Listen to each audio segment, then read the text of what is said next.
Innovation, security, programming, technology, development. Let's begin.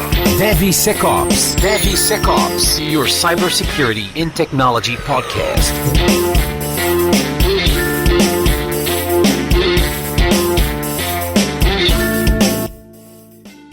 Hey everyone, it's a pleasure to have all you here again for one more episode of DevSecOps Podcast. Just to remember you that you are on the 5th season already. I think this is the episode number 152, if I'm not mistaken. So 5 years on the road.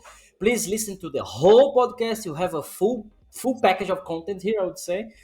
For free. Of course, you don't need to pay anything. But if you want, we are accepting payments. Yeah? I'm Cássio Pereira. I am Ben-Hur. And today we will be discussing about application security in general, because it's that what we do here on the podcast, of course. But today we have a very nice guest that we'll introduce for you in a minute. Just before the guest, of course, we need to remember that the DevSecOps podcast has the support from Nova 8 and Checkmarks. Also, we have the support from Gold Security and Digital Woke. So don't forget about our partners. Check them out on the website, on the description of this video, of course, on the DevSecOps podcast.com.br as well. So today we have here Chris from Mend, and Chris will be discussing with us. Actually, we'll be asking him because he's a master of the application security. So we have a lot of questions for him. Chris, first of all, thank you for your time. Thank you for joining us here today and be able to share some knowledge. Please introduce yourself to the audience. And again, thank you one more time.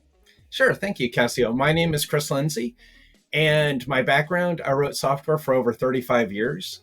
I've been in the security field for more than 15, and I ran an application security program for an extremely large enterprise for over 3 years. So there is not much I have not seen. That's nice. Cool. Glad to be here. Cool, Chris. Again, thank you. Ben-Hur, are you missing Marcos or these guys or no? I think we are fine. Only both. We're fine right now, but Marcos, we miss you, guy.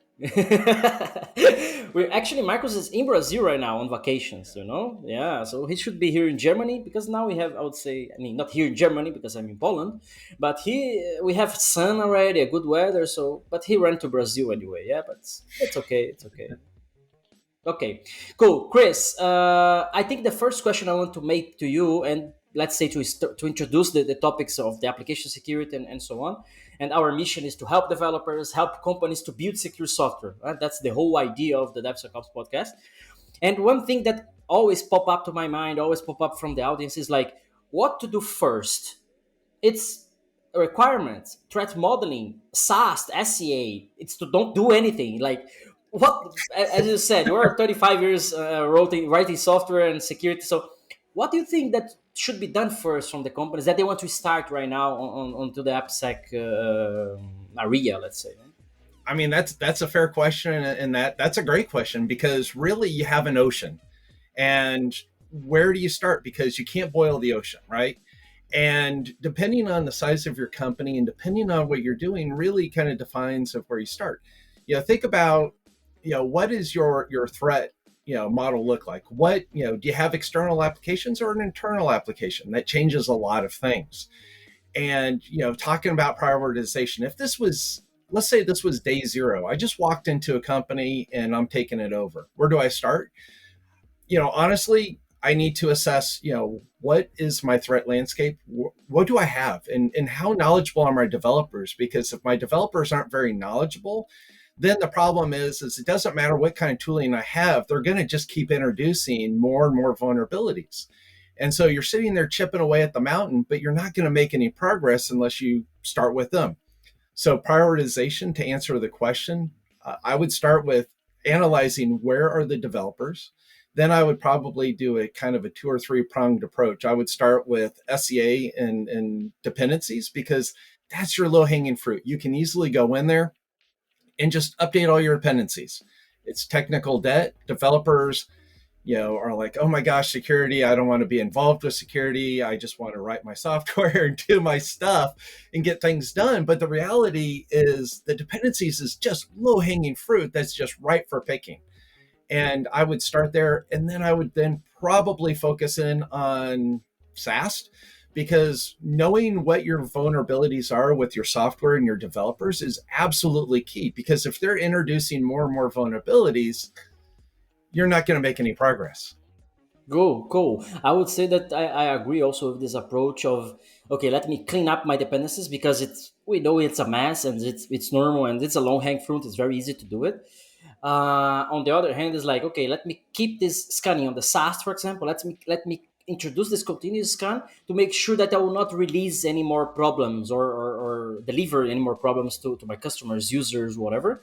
And this is one Mhm. approach. And now I want a question to Benyor. Like Benyor, Chris just mentioned that okay, I would come to a place and make kind of an assessment of the developers to know if I have a high security knowledgeable developers or low, something like this, which is more or less this approach from this Microsoft SDL process that they framework like they describe as first step is like training, yeah. And my question is, how was in your company now that you have this level of develop high level of develop when you arrived there? It was high level. You needed to do training. It was low level. How it was? If you can share, of course. Yeah? For sure, for sure.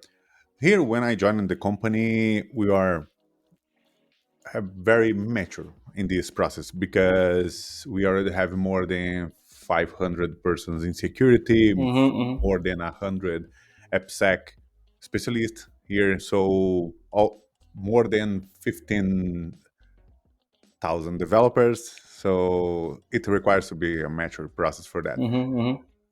Focus first dependencies. And why? Because 8% of our software are dependencies or third-party software.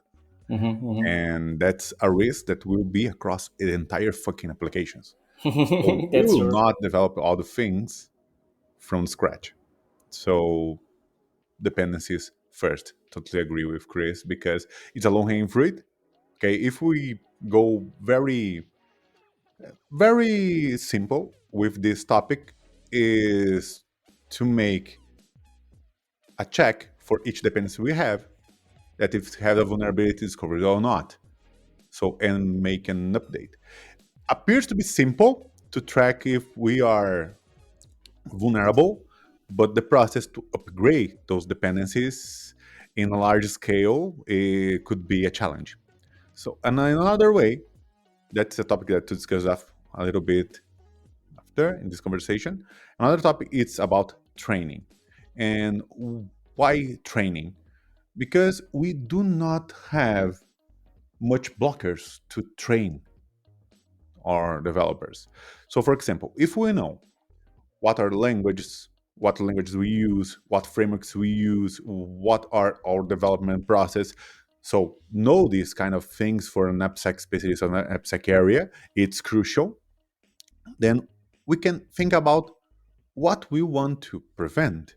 And training, it's extremely good from in my point of view for spread the word of secure defaults. For example, if we have a default right now for take care about secrets, which vault we need to use, what we should do about secrets in general, what's the process? We could use documentation and training to spread this word. So I agree totally with these two things: dependencies because it's 80% of our software, and education because no no such requirements to create that and spread across the entire company. That's cool. That's cool. I totally agree as well. And I would put a bit of more pepper on this topic. Let's say to make it more hot. I believe that the companies they should look to themselves and say like, okay, what is my business risk? Oh, I am an e-commerce. I'm a critical infrastructure provider. I am an how to say autonomous car software, whatever. So sometimes they think only on their own business impact and their own pockets, and it's okay, no problem with that. The thing is, they forget actually what are their impact on the society because Right. when I'm a bank, it's not only I will lose money, my employees, whatever, but I also make an impact on the society. People will not be able to take their money if I have a breakdown. People will not be able to pay something. Yeah, He's crashing their cars. Oh, exactly. absolutely. Yeah, exactly. So I think companies they to trigger this. Okay, where do I start, or how much security I need, like SaaS, SCA, trainings, everything, or stuff.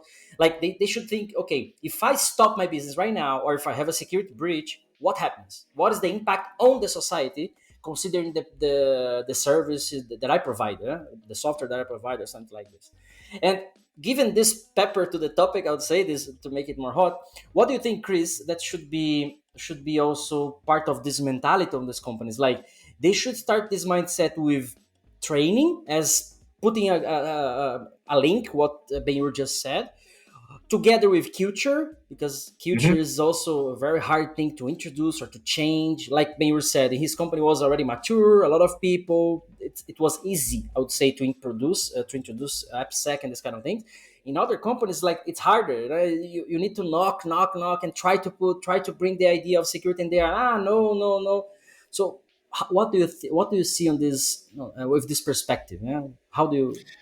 I mean, you're bringing up great points. I mean, the reality is that relationship between the development team and the security team is absolutely critical. One of the things that I've done frequently when I'm at trade shows, when I'm at conferences, when I'm speaking to people on LinkedIn, I always talk about APIs, because everybody's, oh, I need this API tool. I need this API tool. And my question to them is, are you a multi-tenant system? And when they come back and they say, yeah, we're multi-tenant, kind of like a bank, or kind of like, most websites are, where multiple people can log in.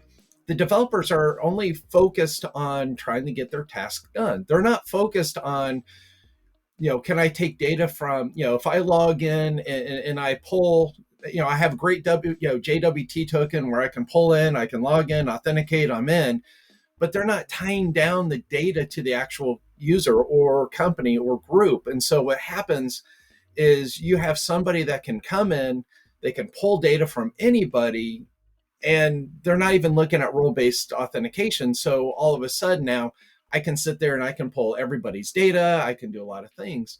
And I actually did this at a trade show. I had a guy come up to the booth and ask me, he goes, hey, why would I need you guys? And I explained what we do and, the tooling that we have. And I asked him, what do you think? And he goes, I write great, clean code. It doesn't matter. I write stuff. And I said, well, let me come over. And I had Burp Suite on my laptop, and I, right in front of him, showed him why he needs security. I said, really, for the most part, you just need the API guy that's, 4 booths down on the left. And the look on his face was just priceless. Right in front of him, I created these accounts and boom, took the data. The other thing you were mentioning too is, the training and working with your developers and getting them to understand the whole purpose, right? Out of the 35 years of development, I'd say at least 25 were in healthcare. And when you look at what happened with Change Healthcare, and when you look at the different data that's being stolen, the value of data, I was just speaking to somebody yesterday about this, and they asked me, why is this data so important? Why is healthcare data so important? And the reality is, it's worth a lot, because if your developers understand the value of what you're working on, if it's healthcare, just say, look, what if it was your mom's data? What if it were your family's data? Bring it, kind of make it personalized, and help them understand that, look, healthcare data is extremely valuable, because if I know your medications, your diagnosis, your allergies, all your notes, all your details, guess what? I can sell that to doctors or companies or malicious actors who are sitting there, spamming these people. Hey, guess what? If you have this problem, which, they do, then all of a sudden you're going to really suck these people in. And having that background, you can mimic and say, hey, look, I'm part of this company here. And see, I have your notes and let me help you. So, Yeah, I mean, Yeah, that's for sure, Chris, because, for example, if my own company has all the information about my health conditions, could they take the decision to fire me or something like Mhm. that? And if it is goes with other companies, in other companies has the decision, hey, we will not hire this guy. Look at this bunch of medication. He's almost dying. Let's not take this risk. Exactly. So it's on own data. This, Chris, it's a thing that's really, really important, and I saw that in the development field for some years. I have a developer background as well, and as a developer, much of the time, we are taking care about our code, our profession, our skills, but Absolutely. but not the product, the risk, we what we are building for the community. So that's mentality when we try to inject some security mindset. Hmm. It's hard to just make them understand this new kind of thing that I fucking really need to do, that is security, because much of the time I feel that, hey, this is another task that I need to do that I'm not paying for. Right. Yeah. Right. Well, exactly. Because I'm on a short time span. I've got 2 weeks. I've got to get this stuff out the door. Let's get it done. Who cares about security? Cut the corners. Get it out the door. I'm not having paid for that. So, Somebody and else's then problem. Yeah, let's come about security champions and gamification. Why not? No, because they need to feel that, okay, now I have a little bit more interest here because I'm probably will be paying for. yeah. So We'll get that's something extra. exactly something like that. Well, and with the security champion program, that, I mean, you bring up a good point, because so many companies have failed at it that have tried. And there's a lot of companies that haven't even tried to do a security program. And when you look at the value a champion program brings you, you can pay these guys a little bit more, right? And a company, I had over 700 developers plus beneath me when I was running my program, and you're double that size. But think about it this way. If you had, I don't know, let's call it 15 to 30 champions, and you're just giving them 2 to 3, maybe $4,000 more benefit or bonus for being a champion. That's one FTE, right? That's only one person, but look at the spread. Look at the value you're bringing across the board. And I've had people tell me I'm nuts for paying a little extra for a security champion. But when you look at the value they bring, and the one, you pick the people who really want to do it and are excited about it, because, all of a sudden you're like, look, this is equivalent to your PlayStation 5 plus several games. I mean, they're excited, right? And they jump in and they do it. Exactly. Exactly. This extra motivation is, I would say, unfortunately needed. Should be by default. Maybe I'm too optimistic, but maybe I'm wrong. But I have one another point. Just DevSecOps. DevSecOps. a small break from our voices. I have one point, which is I think Chris mentioned exactly this. Like, he was approaching a customer or something, and this guy, we have a clean code practicing best practice. Why I need security? Then he go with Burp Suite, got some data. Okay, that's why you need security. This is one approach when you show not even the risk. You're already showing the damage. Yeah, you're already showing the impacts, what things can happen. I would say it's the same as our lives. Yeah? People, why I should go to the gym? Why I should eat healthy? Why?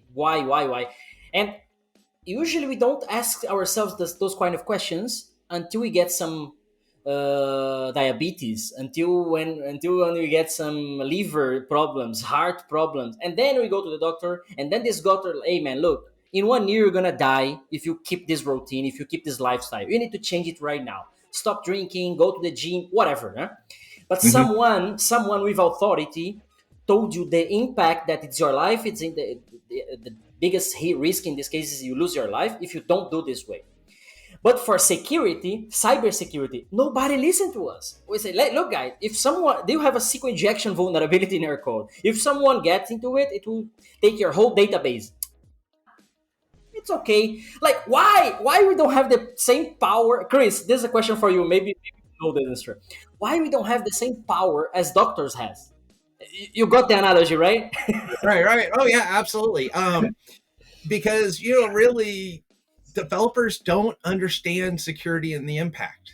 They just simply don't understand. I ran into this, and I've helped multiple companies over the years. And the reality is they just don't understand the impact. And one of the things that worked well for me, and this would be great for, think about this, right?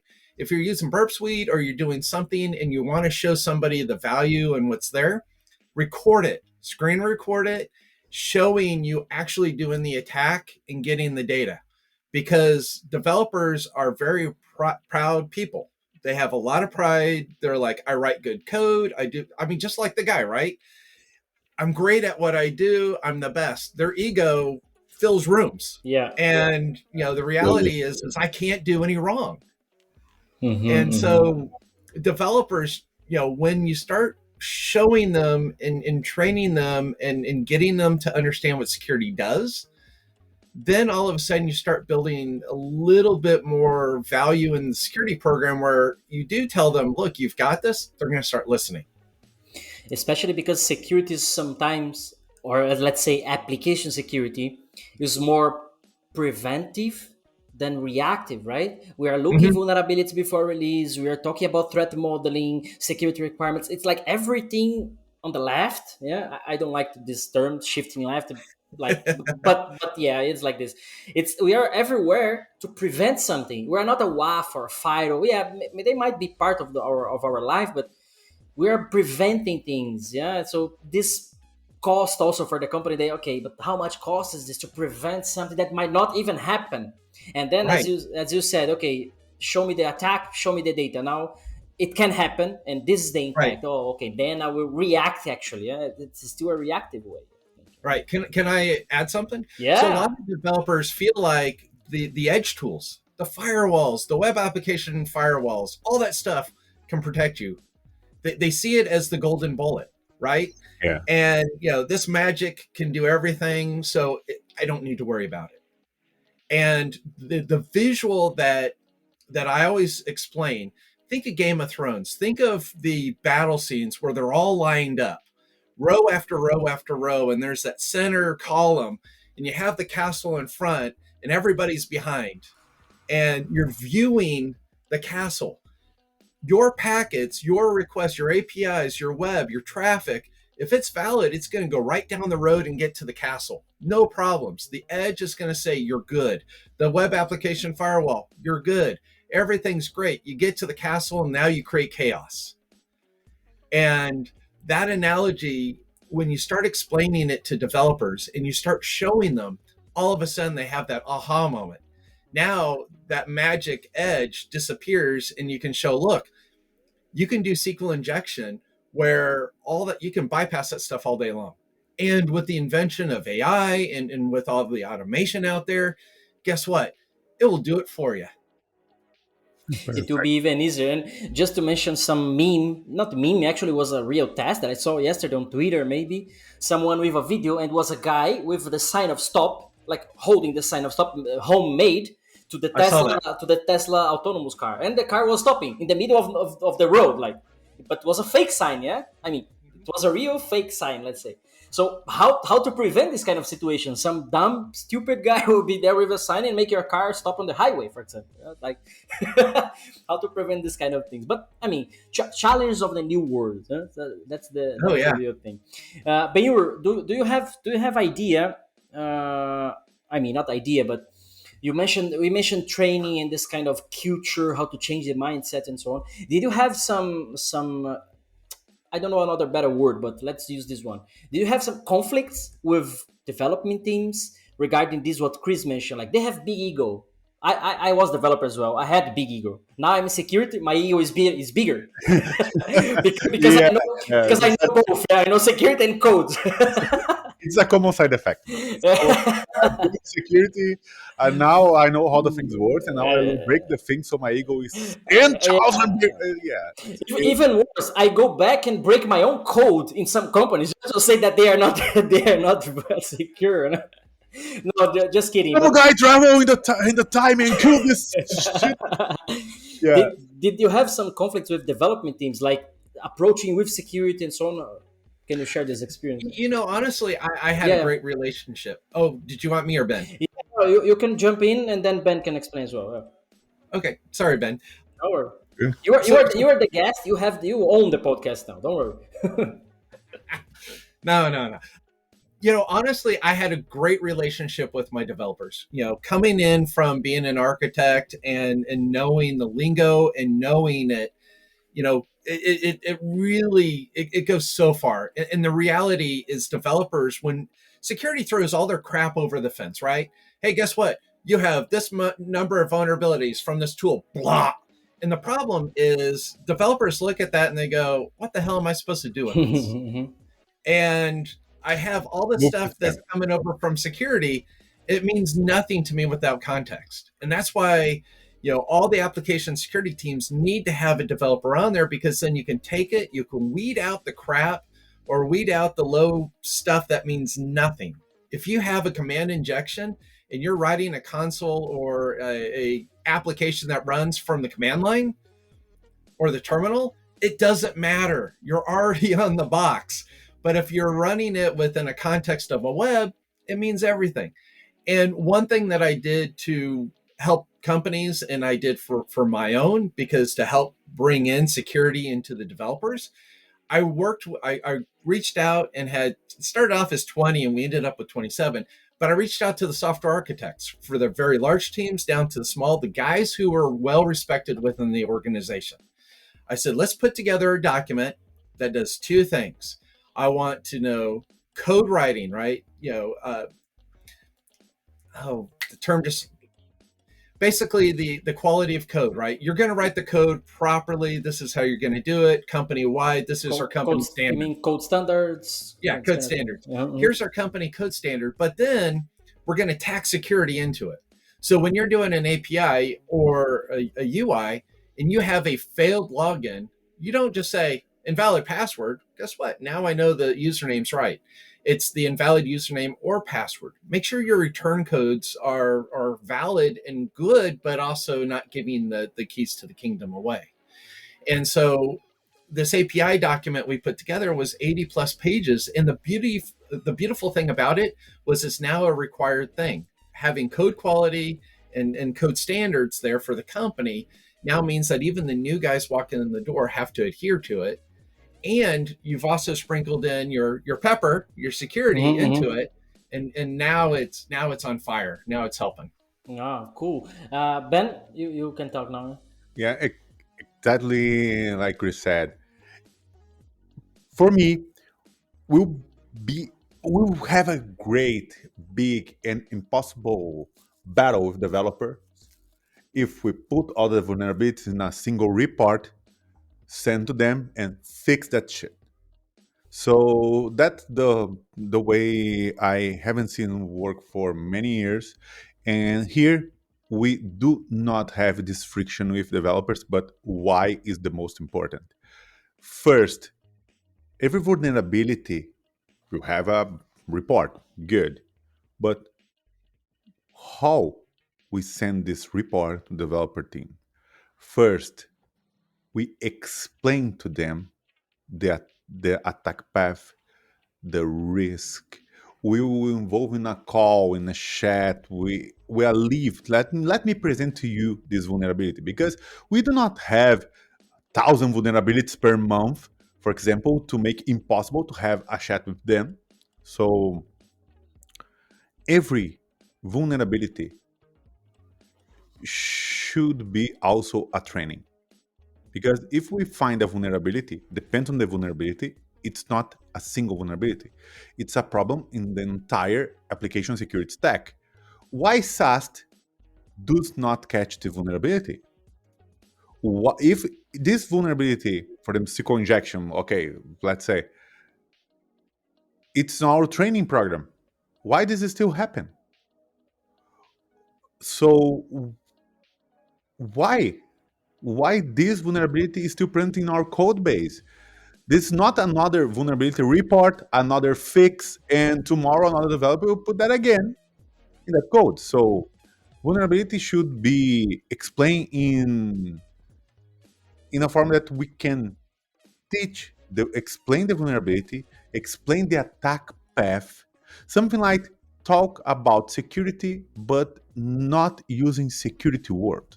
For For example, let me show you like a bug in the software. Let me show how can you lose real quick. Oh, if I test this API here, it works perfect. But if I put in this field here in the request, this kind of thing, what happened? And let them participate in to understand of the vulnerability. Oh, now what happened, bro? Let me just tell me what happened here. So, and then when we want to fix,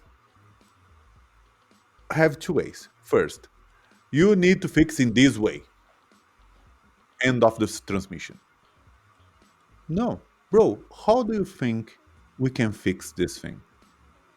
Call the developers to participate in the solution because their ego are important. They build the software, they want to build the solution too.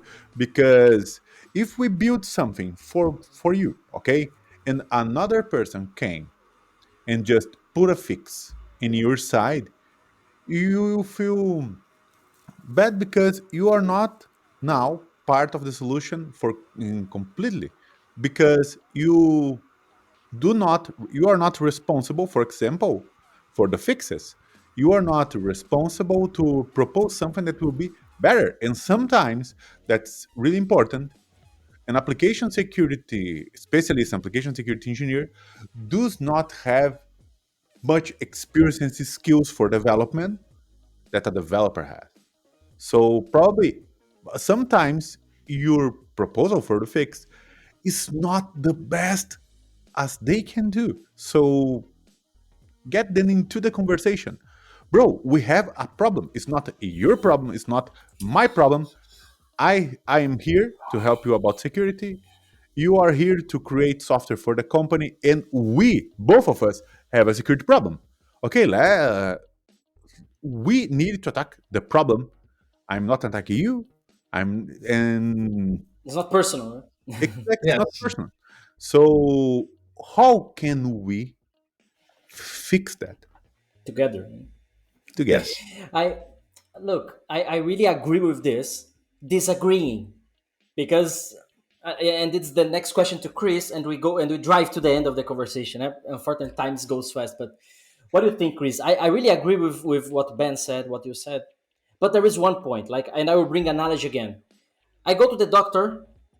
I'm fucked up. The doctor will say, "Look, man, you have diabetes. You're whatever, anything. You have everything. Yeah? You're gonna die if you don't fix all these problems. You need to go to the gym, stop, take this and that medication. You might need a surgery, and all that in the next 6 months, or is the end of your life. Okay, then you're gonna fix all these vulnerabilities, one or other first, some of the at the same time, but you're gonna fix it, right? You don't want to die. Then you go back to the doctor, you check, okay, you are on the good way. Let's keep this. Fine. Instead of dying in 1 year, you might have 5 more, 10 more, never, nobody knows. That's one approach. And as you said, we take a lot of vulnerabilities from SAST, SCA, threat modeling, threats, WAF alerts, whatever. And then we throw all this to the developers. And as you said, developers will say, what the hell am I supposed to do with that? And that's one thing. It's obvious that they need to fix, but exactly, they need the context and so on. But my approach is, why or what if we, instead of talking to the developers, and this conversation still must happen because we need to help them to fix, as Ben said, find the solution with 4 hands. Yeah? But it's not their decision to fix or not. It's business decision. So we should go to the C level. Who the hell has the kingdom papers instead of the kingdom keys? And man, we are fucked if you don't do this. Yeah, it's like the doctor. Sometimes the doctor will tell you, "Hey, man, you have cancer." I don't care. Then the doctor will say, "Okay, call your wife. I'll talk to your wife. Then she will help me fix you." Yeah, because she's the boss. Yeah. So yes. what do you think? We should stop between codes talking to the developers as Appsec guys on these driving decisions, going to higher levels. And of course, that will come a technical part that we need to talk to them, help them fix the vulnerability. Why? Maybe show the attack happening. That's fair. But the decision on fixing is not their decision. I mean, what do you think? So actually, you're right. And so honestly, I'll say it again, just because you probably don't hear it enough. You're right. The reality is the C-suite, all those guys need to be involved. And so a good application program is also putting together monthly stats and sending them up to the executive level. Because the reality is when the executives understand what the risk of the company is, that helps you buy into what's going on. If that risk is going up, the executives are going to be like, wait, why are our vulnerabilities like the stock market going up and up and up and then crash?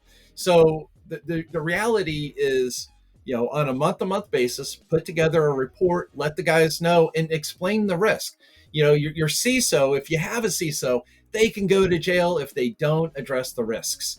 And from a company standpoint, the board of directors, if they don't understand the risk, you've got bigger problems. And when you are in an environment where you've got the buy-in from the executives, then it grows. I'm going to throw one more thing in here real quick. I always did a developer week every summer for all of the company. And the first day I brought in the directors, the management, and invited even the CEO all the way, top down. And I explained, here's what we do in our application program. Here's the value it brings. And here's what we're doing. I need you to make sure that your guys have the buy-in. And then the next 4 days, and this is just over lunch, about a 2.5 hour window every day.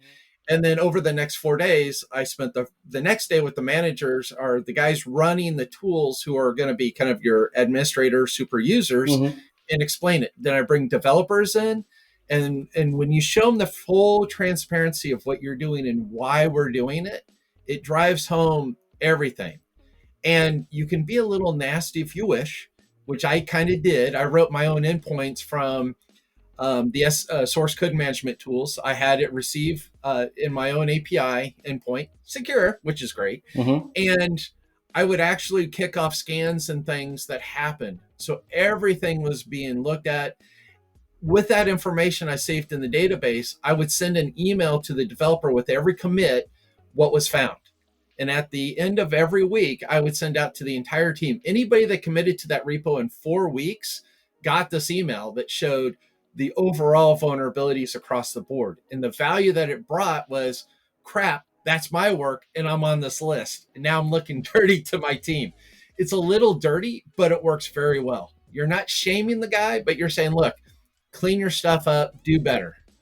And when you do better, you're going to be better. Yeah, I'm kind of, sometimes I'm, how to say, not so much flexible with some things. Maybe I should be, I don't know, I was developer, so, and now I think we have too much flexibility when it comes to security. Like in Brazil, for example, you can, in the past, you could drink, I don't know, some percentage of alcohol and drive. Now it's zero. Because it was too many accidents, people dying, every season, holidays, whatever. So now it's zero. If you got drinking, if you got with alcohol, you lose your driver license, you go to the jail. That's all. I mean, you pay something, finance something, and then you go out. But it's more heavy penalty. So when it comes to application security and software that are controlling our lives, on our cars, our payments, and so on, I'm still not like, we should not be much flexible. I agree with what you said, but I mean this flexibility in case of, we fix this one day, this is not priority now, but definitely the board, the executives, they must buy in, otherwise it will not happen. Well, I have a simple answer there. You tie their bonus to the vulnerability. I think all your VPs, all your development managers, if you're going the wrong direction, guess what? You don't get your bonus. Pockets, the famous pocket pain, right? Yes. I think Bayer, if you could share, I think you have some situation like this, right? The KPIs or SLAs or something attached to the bonus, right? For all those things, we have some metrics for threat models and threat findings. All threat models have a list of actions that require for the team. And what we need for that is some documentation on some proposal. How do you fix this threat scenario? Okay? And that's good. That has SLA also. For vulnerabilities, it's a little bit more hard. We have a vulnerability SLA SLA. as a structure that has impacted the entire company. The has vulnerabilities is not part of this stat in so hard way because first SQL injection we need to catch it at nível SAST, like in the SAST level, because if we are not catching them, whose fault? The developer that put is the education that the training is not going It's for as missing. well. It's the SaaS team who's the fault. So for vulnerabilities, not so much hard, but for the SLA, yes, because once it's reported, once it's explained, once it's okay, because the communication channel is already established and clear and direct, and communication, the developer communication, it's always a priority. If you have a bunch of things to do in as an application security engineer, if a developer has request a help to fix some vulnerability, this should be a priority. So yeah, we are already in a risk. This SLA has impact. So Cool. Absolutely. Cool. Absolutely. Chris, one more thing. We have more, like maybe 3 4 minutes. How Mend, as a security vendor, let's say, how they help us in general? I know about SaaS, SCA, and these things, but how do you see the product itself on this whole chain that we discussed that could facilitate our lives? Let's say. Well, thank you for asking. So, Mend in general, think about it. We can go far. I hate to use the word left. It's not shifting left, but we can go all the way down to the developer desktop, all the way up to your pipeline in your production. So we have the ability to see everything side to side. And really, we have tools like Renovate that, people, it's not a security tool. It's actually a code quality tool. It's free, 1.4 billion downloads in GitHub, and it will create pull requests to keep you current. If you have a finding, what are you going to do? Oh, I'm going to update. Guess what? Stay updated. Mm-hmm, mm-hmm. And that will help take care of a vast majority. And with the SCA tool, knowing your indirect or your tertiary dependencies, knowing that I have something 4 or 5 levels down, not your primary direct dependency, but your indirect. Now I have that visibility into, hey, I've got a problem with this library that I'm using, and you can now start reaching out to the developers in the open source community and helping them. Containers, do I have a good container? Our company does a great job at our tools, but we also do an amazing job at explaining and helping others know what a good security program looks like. So it's not just a tool vendor, but we're actually helping them get and understand everything. And one of the things, and you can cut this out if you want, but on LinkedIn, I post 3 times a week all about application security. And I'm not specifically pointing out any vendor.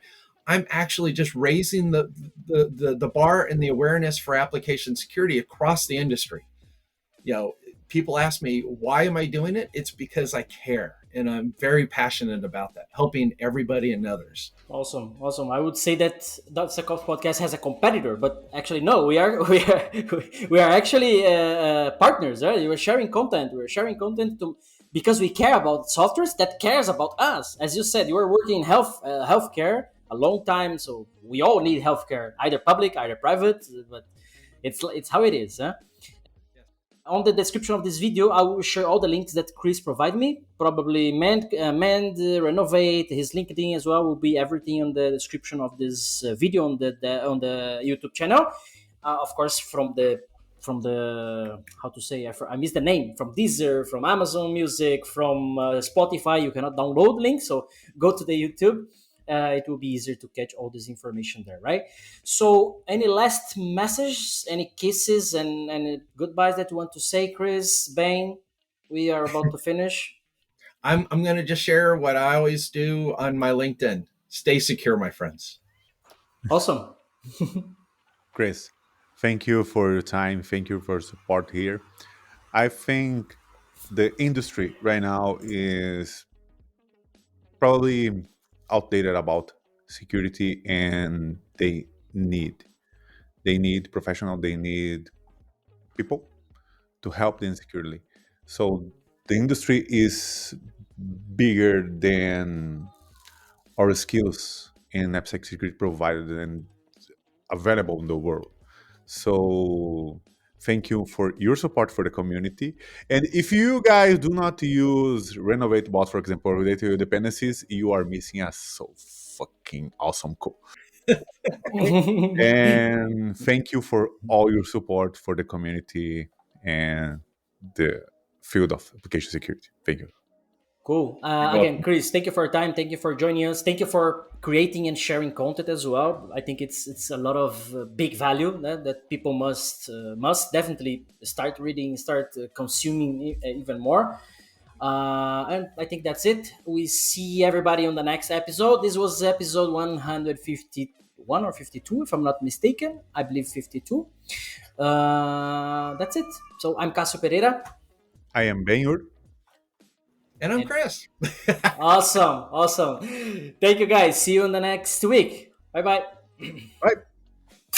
That was DevSecOps, your cybersecurity in technology podcast. DevSecOps, finishing now. Hello, this episode is over. Thanks for watching, and I really appreciate if you share this content with your friends, with your co-workers.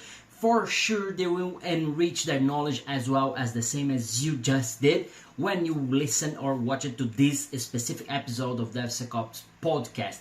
We really enjoyed that you were here with us, so please share this content, share this knowledge. And here there's 2 more contents that I strongly recommend you to watch now or save for later, but don't miss out. For sure you will enrich even more your knowledge.